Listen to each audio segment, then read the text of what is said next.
नमस्कार. आजचा विषय घटना 2 अर्थ एकच. घटनात्मक अधिकारांची मुस्कटदाबी. सध्या रोज आपण काही नवीन ऐकतोय, त्यात हे फारच भयानक आहे. याच्यावर आपण मागे एकदा बोललो आहे, पण यात नवीन एका घटनेची भर पडली आहे. म्हणून आपण दोन्ही एकत्र पुन्हा बोलतोय, कारण त्यात नवीन पुन्हा काही घडामोडी घडल्या आहेत.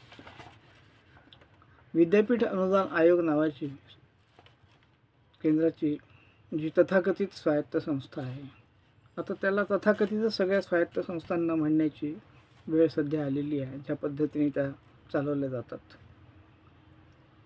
त्यांचे जे नवे नियम, त्याचा जो मसुदा आलेला होता आणि ज्याच्यावर 1 महिन्याभरामध्ये सूचना मागवल्या गेल्या होत्या, केवळ 30 दिवसामध्ये. त्याही वेळेला आपण म्हणणार होतो की अद्याप लोकांना माहितीच नाही, एवढी का घाई आहे, 3 महिने का नाही देऊ शकत तुम्ही? केवळ 30 दिवसामध्ये, म्हणजे लोकांना ते माहीत व्हायच्या आधी, वर्तमानपत्रातून त्यावर चर्चा, परिषदा, विचारविनिमय व्हायच्या आधी घाईघाईने ते मंजूर झालं पाहिजे. हा तुमचा हेतू का? आता त्याची मुदत आरडाओरडा झाल्यानंतर वाढवून 28 फेब्रुवारी करण्यात आली आहे. हे जे नियम आहेत, हे मागेही आपण म्हटल्याप्रमाणे भारतीय भाषिक संघराज्याच्या संरचनेला पूर्णपणे बाजूला टाकणारे, त्याचा अवमान करणारे, घटनेचा अवमान करणारे आहेत. ही अशा प्रतिक्रिया त्याच्यावर सर्वदूर उमटल्या आहेत. कशाचे अधिकार आहेत? तर शिक्षक, शिक्षकेतर कर्मचारी, कुलगुरू हे निवडण्याचे अधिकार त्या राज्यांमध्ये त्या राज्याच्या विधिमंडळांनी, हे विधिमंडळ जनतेने निर्वाचित केलेल्या प्रतिनिधींची असतात, निवडून दिलेल्या, आपलं राज्य चालवण्याकरता. आणि शिक्षण हा विषय एकट्या केंद्राचा नाही आहे, तो राज्य आणि केंद्र दोघांचा समान आहे. आणि म्हणून सगळ्या राज्यातली सगळी विद्यापीठं ही राज्याच्या कायद्याने चालतात. राज्याचे हे कायदे विधिमंडळ करतं. त्या विधिमंडळात त्याची चर्चा होते. त्याच्यात सगळ्यांचेच प्रतिनिधी असतात, सगळ्या पक्षांचे असतात, निवडून आलेल्यांची असतात, निवडून न आलेल्यांची असतात. केवळ बहुमताच्याच प्रतिनिधींनी राज्य चाललं पाहिजे असं नसतं. अल्पमतामध्ये जे असतात, जे निवडून आलेले नसतात, त्यांनी लोकांनीच निवडून दिलेलं असतं. तेही लोकांच्या मतांचं प्रतिनिधित्व करतात, त्यामुळे त्यांचंही मत व्यक्त झालं पाहिजे विधिमंडळात सगळ्या विषयांवर. ही लोकशाही आहे. हे भारतीय राज्यघटनेला अपेक्षित आहे. आणि संघराज्यामध्ये राज्यांच्या अधिकारावरती केंद्र एकतर्फी अतिक्रमण करणार नाही, आक्रमण करणार नाही, त्या अधिकारांचं हनन करणार नाही, हे गृहीत आहे. सांगण्याची गरजच नाही आहे वेगळं, स्वयंस्पष्ट आहे. तरीही विद्यापीठ अनुदान आयोगाने शिक्षण क्षेत्रामध्ये राज्यांच्या विधिमंडळाचे विद्यापीठ चालवण्याचे कायदे, त्यात असलेले शिक्षक, शिक्षकेतर कर्मचारी, कुलगुरू निवडीचे राज्यांचे अधिकार, याचा पूर्ण अधिक्षेप करून, त्यावर सरळ सरळ अतिक्रमण करून, आक्रमण करून नवीन नियम, त्याचा मसुदा आणला आहे. आणि या मसुद्यानुसार हे सगळे अधिकार राज्यांकडे राहणार नाहीत, ते केंद्राकडे राहतील. म्हणजे सगळे शिक्षक, शिक्षकेतर कर्मचारी, त्यांच्या पात्रता, त्यांच्या नियुक्त्या, कुलगुरू त्यांच्या नियुक्त्या या राज्यपालांच्या मार्फत. म्हणजे हे काय केंद्रीय राजवट आहे का सगळ्या देशावरती, की केवळ राज्यपालांच्या मार्फत या नियुक्त्या होतील? मग राज्यांनी काय करायचं? राज्यांच्या निर्वाचित जनप्रतिनिधींनी केलेले कायदे का बाजूला टाकायचे आणि केंद्राने हे सगळं आपल्या हाती का घ्यायचं? हे सगळे प्रश्न आता उपस्थित झाले आहेत. संघराज्याच्या संकल्पनेला हा खूप मोठा धोका जो निर्माण झाला आहे, त्याच्यावर प्रचंड चर्चा सुरू झालेली आहे. अखिल भारतीय प्राध्यापक संघटनेने याला विरोध करून झालेला आहे. देशभरातून विरोध करून झाला आहे, प्राध्यापक संघटनांनी करून झाला आहे. पण अद्यापही या विरोधाला जे रूप यायला पाहिजे ते आत्ता यायला सुरुवात झाली. का झाली? त्याला कारण देशातल्या 6 राज्यांनी, अर्थात या 6 राज्यांमध्ये महाराष्ट्र नाहीच, कारण महाराष्ट्रात जणू काही केंद्राचीच राजवट असल्यासारखं महाराष्ट्रातले राज्य करते. केंद्र म्हणेल ते निमूटपणे मान खाली घालून तसं करतायत. महाराष्ट्रात राज्य जनतेचं आहे, केंद्राचं नाही. स्वतंत्र राज्य आहे, स्वतंत्र विधिमंडळ आहे, स्वतंत्र कायदे आहे, याचं भान न बाळगता केंद्र म्हणेल ते निमूटपणे मान्य करणं याच्यासाठी नाही आहे ना. केंद्राचे जे विषय आहेत ते केंद्राने हाताळावेत. राज्याचे विषय केंद्राने एकतर्फी का ताब्यात ठेवेत? ज्या राज्यांनी नवीन शैक्षणिक धोरण सुद्धा याच कारणास्तव नाकारलं तीच ही 6 राज्य आहेत. त्यात दक्षिणेतली 4 आहेत आणि उत्तरेतलं 1, पूर्वेकडचं 1, उत्तरांचल आहे, झारखंड आहे. या 6 राज्यांच्या, कारण त्यांनी हे ठामपणे सांगितलं आहे केंद्राला की तुमचे हे सगळे नियम, तुमचं हे शैक्षणिक धोरण आमच्या भाषिक आत्मसन्मानाला, आमच्या भाषा साहित्य संस्कृतीला पूर्णपणे बाधा आणणार आहे, त्यामुळे आम्ही ते अंमलात आणणार नाही. हे ती सरकार ठामपणे सांगू शकतात दक्षिणेतली. त्यांनी ते तेव्हाच जाहीर केलं शैक्षणिक धोरणाबद्दल. तसंच यावेळेला त्यांनी विद्यापीठ अनुदान आयोगाचे हे जे नवा मसुदा आहे नियमाचा, त्यालाही प्रचंड विरोध केलेला आहे. महाराष्ट्राने याच्यावर तोंडही उघडलेलं नाही. शिक्षण मंत्र्यांनी त्यांना मराठी राज्याचं हित कशामध्ये आहे, मराठी भाषेचं हित कशात आहे, मराठी राज्यातल्या शिक्षणाचं हित कशात आहे, यापेक्षा त्यांच्या पक्षाचं आणि सत्तेचं हित कशात आहे हे अधिक महत्त्वाचं झालेलं आहे. उद्या कुलगुरू निवडीच्या राज्याचे अधिकार सुद्धा काढून घेतले जातील या नियमांनी, तरीसुद्धा हे राज्यकर्ते ते केंद्राकडे निमूटपणे गहाण टाकणार असं त्यांचं जे वर्तन दिसतंय त्याबद्दल प्रचंड उद्विग्नता पसरलेली आहे शिक्षण क्षेत्रामध्ये, विद्यापीठांच्या क्षेत्रामध्ये, महाविद्यालयांच्या संपूर्ण क्षेत्रामध्ये. कारण हे स्पष्टच दिसतंय, ज्या 6 राज्यांनी विरोध केला ती 6 राज्य ही खोटी, त्यांना काही कळत नाही घटनेतलं, शिक्षणातलं.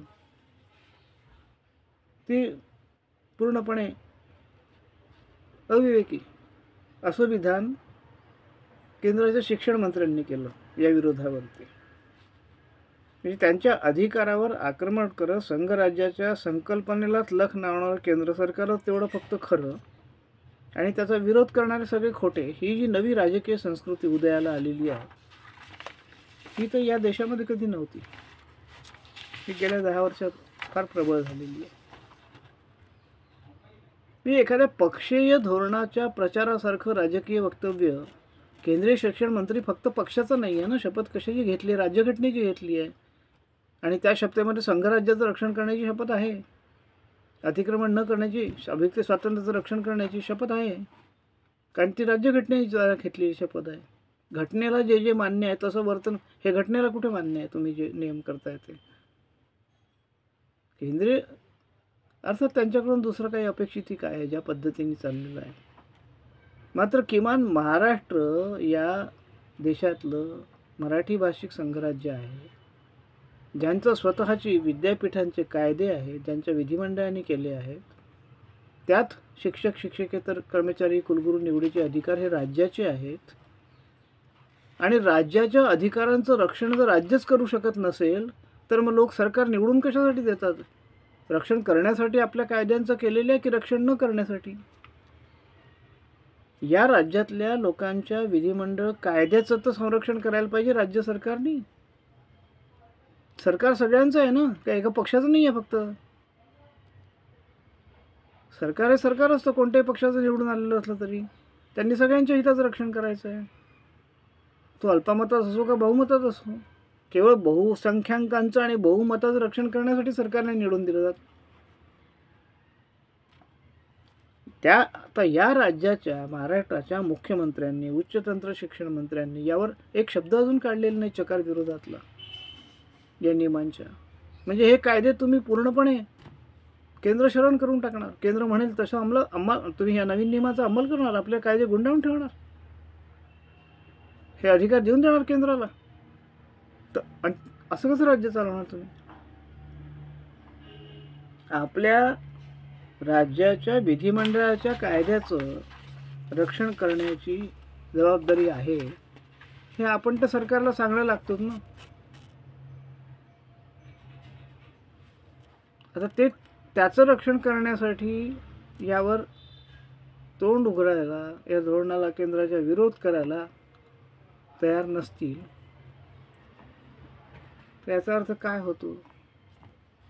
काय करणार आपण? महाराष्ट्रामध्ये सत्ता इथल्या जनतेने निवडून दिलेल्या राज्यातल्या जनप्रतिनिधींची आहे की केंद्रातल्या जनप्रतिनिधींची आहे? ज्या 6 राज्यांनी विरोध केला आहे त्यात जी राज्य मगाशी म्हटली ती, त्यांची बंगळुरूमध्ये नुकतीच एक चारही राज्यांचं बंगळुरूमध्ये नुकतंच एक संमेलन झालं आणि शिक्षण मंत्र्यांच्या संमेलनामध्ये विद्यापीठ अनुदान आयोगाच्या या प्रस्तावित मसुद्याच्या विरोधामध्ये एक 15 कलमी ठराव मंजूर करण्यात आलेला आहे. दक्षिण भारत पूर्ण 4ही राज्य त्यात आहेत. उत्तर प्रदेशात सुद्धा ज्या पक्षांची सत्ता नाही तिथल्या विरोधी पक्षांनीही असा विरोध नोंदवलेला आहे. महाराष्ट्रात विरोधी पक्षांनी सुद्धा अजून या विषयावरती तोंड उघडलेलं नाही का? त्यांना माहिती नाही, ठाऊक नाही. ते कोणी ठाऊक करून देण्याची गरज आहे? जनप्रतिनिधींनी याच्यावर बोलायला पाहिजे ना, जे आपण बोलतोय ते आपल्या निर्वाचित ठामपणे बोलायला पाहिजे. ज्या पद्धतीने दक्षिणेतील राज्य बोलत आहेत, उत्तरेतील विरोधी पक्ष बोलत आहेत, महाराष्ट्रातले का बोलत नाही आहेत? संसदेतील प्रमुख विरोधी पक्षांनी सुद्धा ही प्रस्तावित नियमावली राज्यघटनेच्या विरोधात असल्याचं स्पष्ट आणि ठामपणे म्हटलेलं आहे. आपण कशाची वाट पाहतोय? ओरिसामध्ये सध्या सत्तेवर नसलेलं बिजू जनता दल जे आहे त्यांनी सुद्धा UGCच्या अध्यक्षांना पत्र लिहून याबाबत चिंता प्रकट केली आहे. नव्या नियमावलीनुसार विद्यापीठं, महाविद्यालयं यातले शिक्षक, शिक्षकेतर कर्मचारी, कुलगुरू यांच्या नियुक्त्यांचे राज्याचे अधिकारच या देशाच्या घटनात्मक संघराज्य रचनेचा अधिक्षेप करत केंद्र सरकार हिसकावून घेत आहे. हा या घटनांचा जो अन्वयार्थ आहे तो मांडला जातोय. बहुमताच्या सरकारने संघराज्यामध्ये राज्यांशी कसं वागायचं असतं याचं असं वागायचं नसतं. हे अनादर्श उदाहरण आहे, आदर्श नाही. केंद्रामधील सत्तारूढ पक्षाला बहुमत हे केंद्राच्या विषयांपुरतं आणि राज्यांच्या विषयामध्ये एकतर्फी हस्तक्षेप न करण्यासाठी दिलेला आहे. आणि राज्यांना सुद्धा, पक्ष कोणताही असो, त्यांचा असो का दुसऱ्याचा असो, राज्याचे अधिकार, राज्याच्या लोकांनी जे निवडून दिले त्या कायद्याचं रक्षण, ही जबाबदारी पहिली आहे. केंद्र आणि राज्य यांच्या संघराज्याचा पायाच हा आहे. केंद्र आणि राज्य यांच्या समान सूचीतले जे विषय आहेत त्याबाबत राज्यांचे अधिकार केंद्राला असे परस्पर काढून घेता येत नाही, ते घटनाविरोधी आहे. त्यासाठी दिलेले नाही आहेत केंद्राला अधिकार घटनेने. नवी दिल्लीमध्ये सुद्धा या मसुद्याच्या विरोधामध्ये सभा झालेली आहे. UGCनी काय केलं हे सगळं चालू असताना जणू काही त्यांनी यातलं काही ऐकलंच नाही, त्यांना विरोध माहितीच नाही असं दर्शवत फक्त 5 फेब्रुवारी ही जी शेवटची तारीख आहे ती वाढवून 28 फेब्रुवारी केली. म्हणजे या महिन्याच्या शेवटपर्यंत सूचना पाठवण्याची. आता ही महाराष्ट्र सरकार आता ही जी वाढीव मुदत आहे त्या मुदतीत तरी याच्यावर काही बोलणार आहे का, विरोध करणार आहे का, की समर्थन करणार आहे? काय करणार आहे नेमकं? काय शक्यता आहे? की मूग घेऊन बसणार आहे, काहीच बोलणार नाही आहे आपले शिक्षण मंत्री? महाराष्ट्रातील किमान विरोधी पक्षांनी तरी हा विरोध अधिक ठामपणे नोंदवणे गरजेचं आहे ना. केंद्रीय शिक्षण मंत्र्यांनी अपेक्षेप्रमाणे आक्षेपांची कुठलीही तार्किक घटनात्मक अशी उत्तरं दिलेलीच नाही, ते कधीच देत नाही. फक्त राजकीय भाषणबाजी तेवढी करणारी विधानं केली, तेवढी मुक्ताफळं उधळली आहेत. हे नेहमीचं पाठ झालं आहे लोकांना की विरोधी पक्ष जे काही म्हणेल ते खोटं आहे आणि हे म्हणतील तेवढंच फक्त खरं आहे. अल्पमताचा अनादर करण्याची जी राजकीय संस्कृती ज्यांनी विकसित केली आहे, त्यांच्याकडून विवेकाची, समंजसपणाची, त्या पद्धतीने राज्य करण्याची अपेक्षा करणं आता व्यर्थ आहे, हे लोक नकळून चुकलेले. ही झाली एक घटना. दुसरी अशीच एक घटना, एक केंद्र चालकांवरती अशी घटना त्याच्यासोबतच घडली आहे. ती म्हणजे संसदेच्या स्थायी समितीने. आता हे संसद आपले फार जबाबदार असतात, त्यांचा आपण आदर करतो, आपण त्यांना निवडून देतो, घटनेचं रक्षण करण्यासाठी निवडून देतो, घटनेनुसार केंद्र राज्य संघराज्य चालावं म्हणून निवडून देतो. त्यांनी सुद्धा सरकार जे पुरस्कार देतं लेखकांना, ते लेखक राजकीय अजेंड्याखाली परत करणार नाहीत असं प्रतिज्ञापत्र लेखकांकडून पुरस्कार द्यायच्या आधी भरून घेण्याची शिफारस केली आहे संसदेच्या समितीने केली आहे.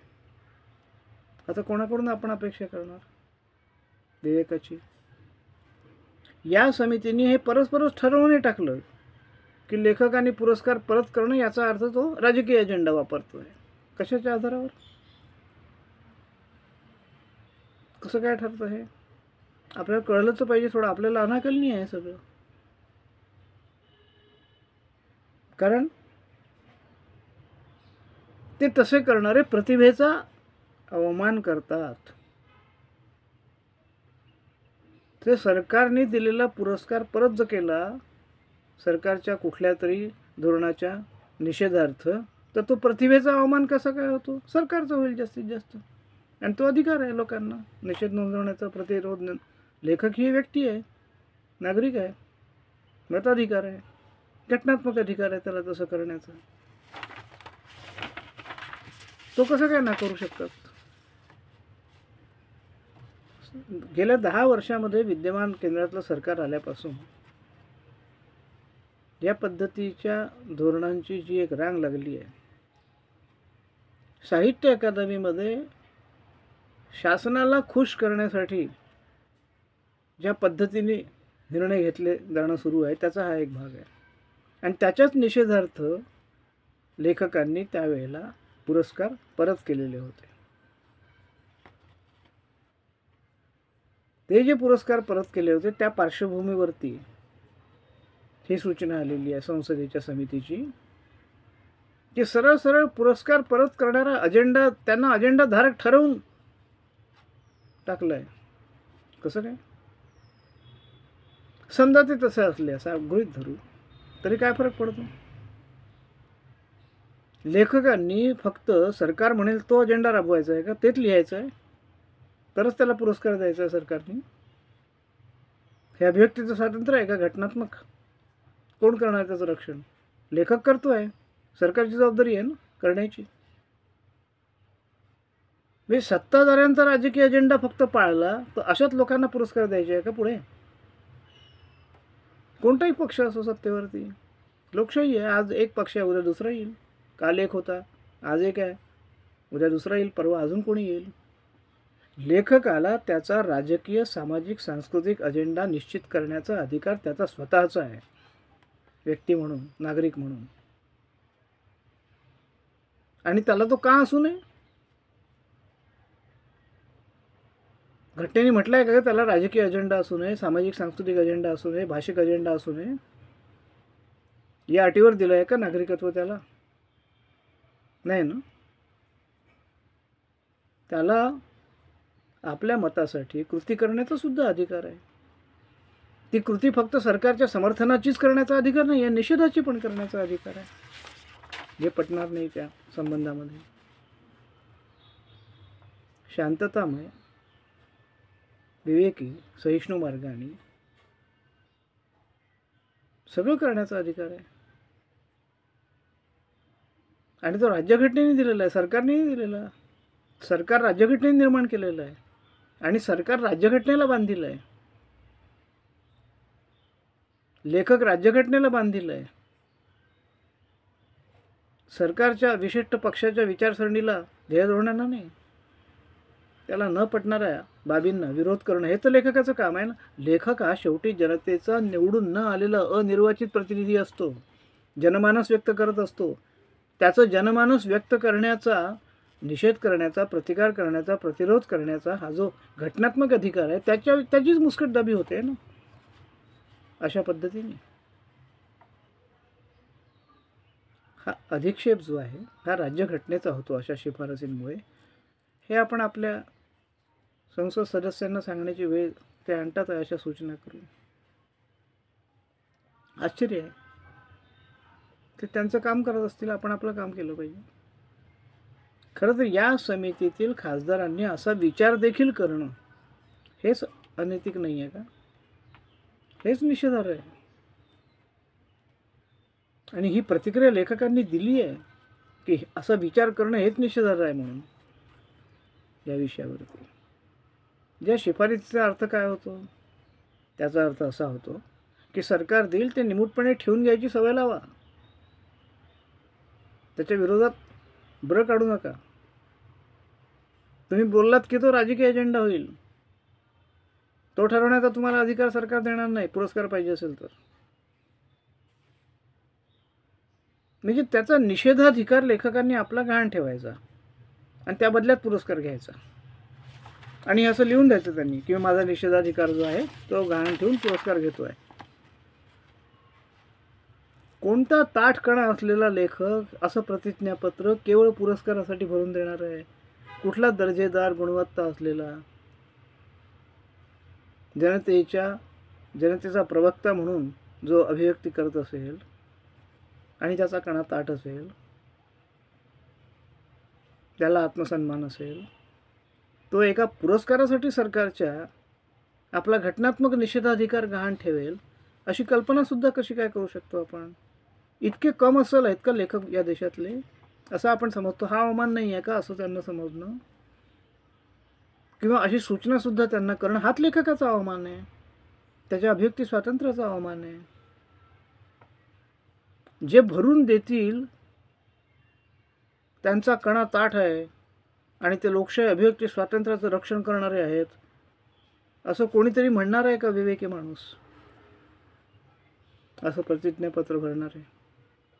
याचा अर्थ काय? स्पष्टपणे याचा अर्थ असा आहे की ज्या लेखकांना वेळोवेळीच्या सरकारांचाच तेवढा विशिष्ट राजकीय अजेंडा मान्य आहे असेल अशांनाच यापुढे पुरस्कार दिले जातील. हाच त्याचा दुसरा अर्थ होतो आहे. आणि लेखकांच्या निषेधाचा, प्रतिकार, प्रतिरोधाचा, अभिव्यक्ती स्वातंत्र्याचा हा जो घटनात्मक अधिकार आहे हा लेखकाकडूनच गहाण ठेवून घेणं त्याला मान्य आहे हे लिहून घेईल. सरकार काहीच करणार नाही. सरकार म्हणे लेखकांनी म्हटलेलं आहे ना की मी परत करणार नाही. का नाही परत करणार? अधिकार आहे त्याला. तर आपण कसं काय पूर्वनिश्चित पद्धतीने त्याच्याकडून लिहून घेऊन तो गहाण ठेवून घेऊ शकतो? अनाकलनीय आहे सगळे. पण आहे जे आहे ते. याचा अर्थ यापुढे सरकारला सगळ्या भारतीय भाषातून केवळ त्यांची री ओढणारे तेच आणि तेवढेच लेखक सन्मानित म्हणून पुढे आणायचे आहेत का? असा याचा दुसरा अर्थ होतोच ना. मग काय होतं? हा नसेल होत तर समजून सांगा बाकीचं कोणाला दुसरे अर्थ कळत असतील. असे लेखक जर असतीलच प्रतिज्ञापत्र असं भरून देणारे, तर ते काय दर्जाचे असू शकतील? कोणत्या विवेकाचे असू शकतील आणि कोणाचे असू शकतील? कोणाला तरी बांधील असल्याशिवाय तर अशी प्रतिज्ञापत्र लेखक भरून देणार नाही. तो आपलं स्वातंत्र्य कशाला गहाण ठेवेल? याची आपण कल्पना करू शकतो. या दोन्ही घटना वेगवेगळ्या असल्या, एकाच वेळेला घडतात तरी सुद्धा, आणि त्या दोन्हीचा अन्वयार्थ एकच आहे. तो म्हणजे व्यक्तीच्या, लेखकांच्या, राज्याच्या घटनात्मक अधिकारांची मुस्कटदाबी या सगळ्यातून जी दिसते आहे, एवढाच त्याचा अन्वय अर्थ आहे. हा एक समान अजेंडा या दोन्ही घटनांच्या मागे आहे. हा अजेंडा नाही आहे का? हा राजकीय नाही आहे का? की हा अराजकीय आहे? हा नैतिक आहे? आणि लेखकांनी विरोध करणं हे अनैतिक आहे, तो प्रतिभेचा अवमान आहे. हा नाही आहे का प्रतिभेचा अवमान? तुम्ही त्याच्याकडून प्रतिज्ञापत्र लिहून मागणं असं, हा तर किती घोर अवमान आहे लेखकाच्या प्रतिभेचा. आता हे लेखकांनी ठरवायचं आहे, प्रतिज्ञापत्र कोणा लेखकांना भरून द्यायची आहेत, कोणाला भरून द्यायची नाही आहेत. हा ज्या त्या लेखकाचा, पुन्हा त्याला ते घटनात्मक स्वातंत्र्य आहे, भरून द्यायची किंवा भरून द्यायचं नाही याचं, त्याचं त्यांनी बघावं. धन्यवाद.